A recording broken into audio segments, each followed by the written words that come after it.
So today, magluluto tayo ng luncheon meat. Ito po ay recipe ng friend ko na si Edeline. So first time ko siyang lulutuin. So let's see kung magagawa natin yung kanyang recipe.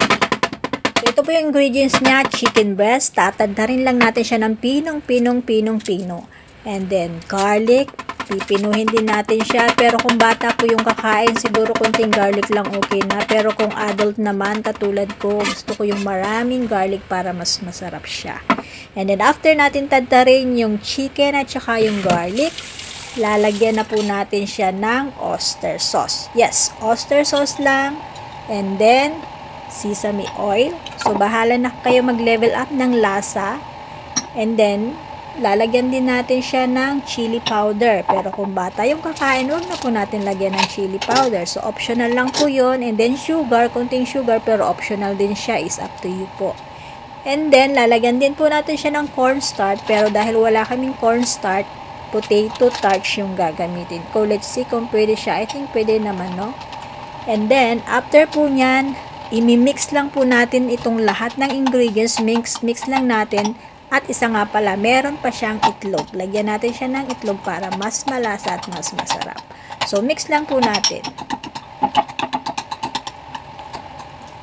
So, after natin siya ma-mix, pwede natin siyang ilagay sa aluminum foil. Or kung mas okay, kung meron kayong steamer molder yata yung tawag doon para mas maganda yung shape niya. So, bahala na po kayo kung ano yung size ng gagawin ninyo. Pero dahil ako maliit yung steamer namin, so maliit lang siya. So para ko lang siyang gagawing sausage style, parang ganon. And then steam po natin siya for 20 minutes.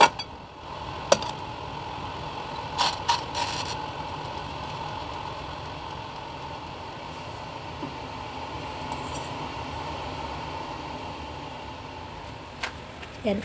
After 20 minutes, yan po, palamigin na natin siya. And then after nyan lumamig, i-slice na po natin siya. So, bahala na kayo kung ano yung slice na gagawin niyo.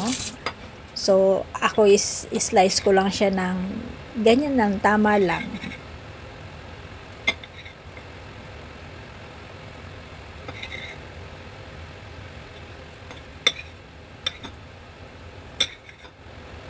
And after po natin siyang i-slice, piprituhin na natin siya hanggang sa mag-golden brown.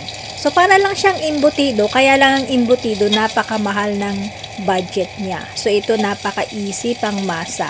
And then, pagluto na siya, pag golden brown na siya, pwede mo na siyang kainin with ketchup or rice. That's it. And enjoy!